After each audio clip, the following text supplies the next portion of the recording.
Now in today's video we're going to be revisiting probably one of my favourite graphics cards from the recent generations. This is the AMD Radeon RX 6600. So let's see what it can do in 2024.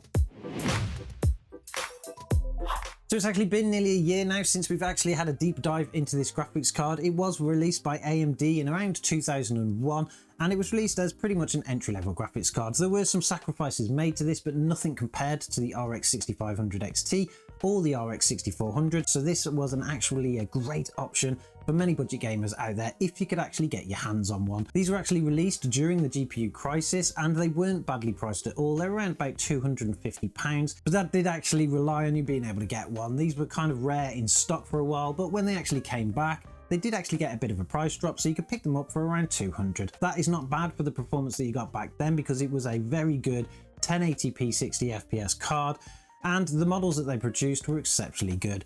The one that we've got here today is the Asus Dual. It was probably one of the cheapest models you could buy at the time and probably still is, to be honest, and it's been absolutely rock solid. I've been using this card on and off for different demos and builds over the time. We haven't really deep dived into its performance that much, but it has been completely rock solid. There's been absolutely no issues. It is extremely cool with this dual fan setup and it is extremely quiet as well. But what we'll do is we'll quickly just scan back over the specifications so we can get a feeling for what kind of thing you're going to get. The RX 6600 is sitting on a Navi 23 GPU. It has a base clock speed of 1626 MHz. It has 1792 shaders and of course it's got 8GB of GDDR6 memory.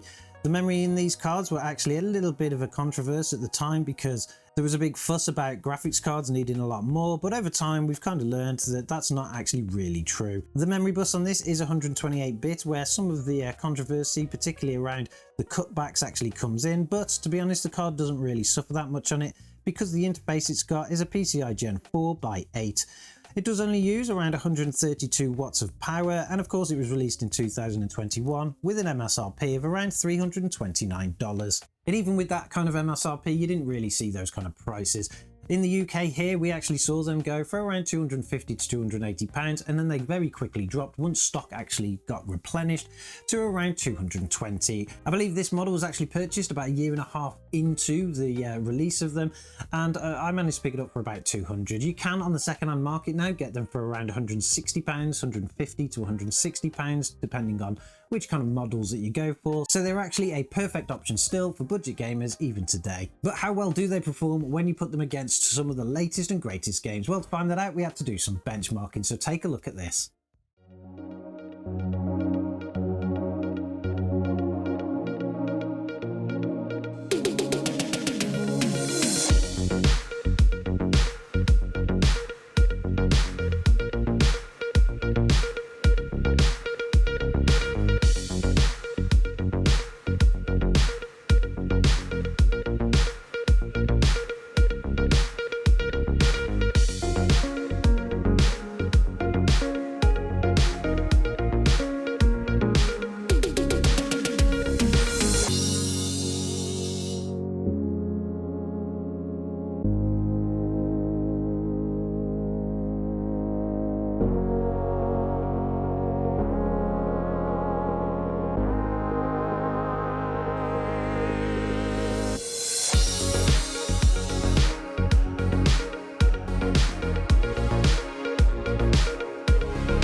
Now, of course, for our benchmarks, we had a brand new test suite. We've upgraded it over time, and some of them games are extremely demanding, particularly when it comes to entry-level cards like this, but I think it did exceptionally well. Of course, the card is a 1080p graphics card, and in 1080p, it had no issues. You could play all of them games perfectly fine.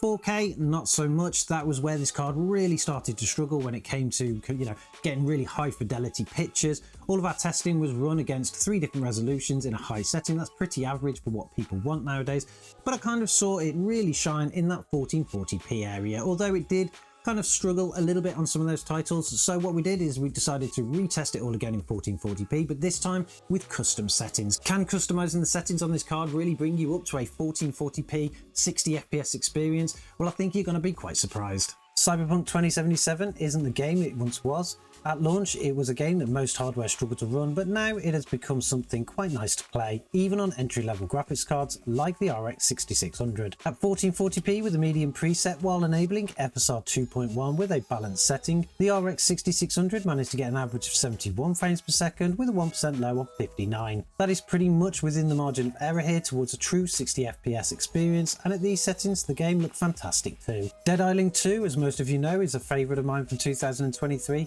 Even when released, it was quite well optimized, especially towards those average frame rates, although it did always suffer a little bit on the 1% lows. To raise these up to a near 60 FPS experience in 1440p, you can set the graphics preset to a medium setting and enable FSR 2 with a balanced setting.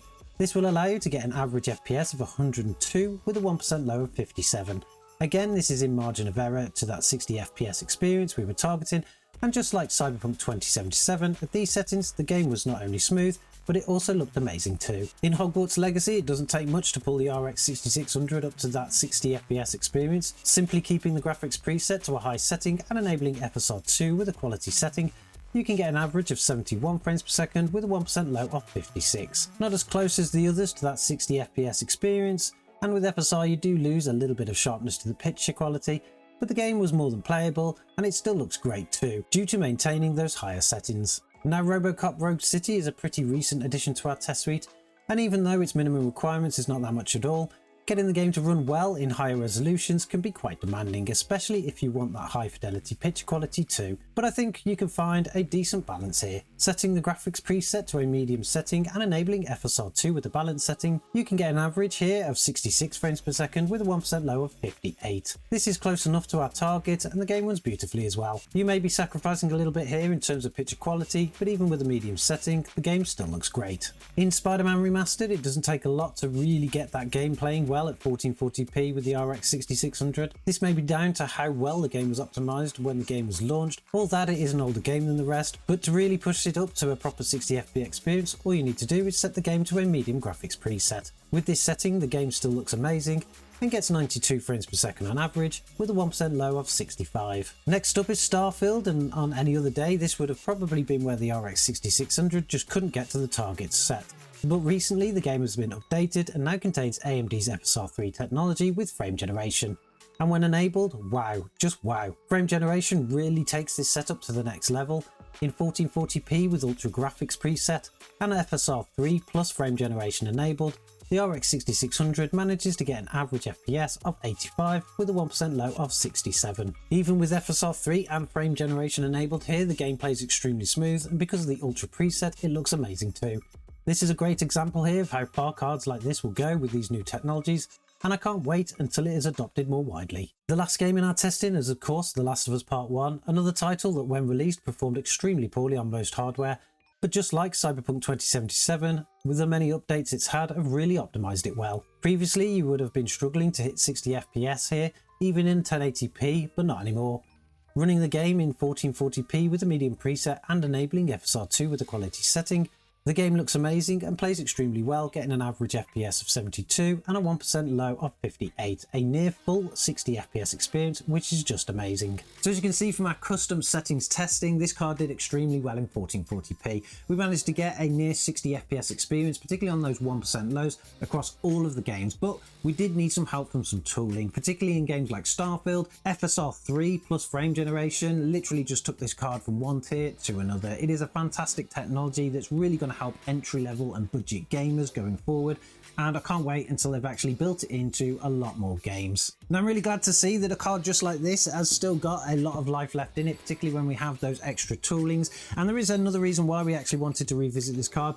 It has been a while since we've actually done it, but we're going to get some new graphics cards in soon, some that will compete completely directly to this one, and this gives us an opportunity to really get those results out there and give us an opportunity for some decent comparison. Let me know in the comments below what you think of the RX 6600. Did you actually purchase one back in the day? Are you still running one now, and what kind of games are you playing? Are you actually getting some decent performance out of it still, just like we are? Or have you decided that it's time to upgrade and go for something newer? Don't forget to subscribe to the channel if you want to see what we're going to be doing with this card going forward, particularly in comparison to some new cards that we've got in. I'm sure you will not want to miss that. And I'm sure, as always, we'll catch you guys in the next one.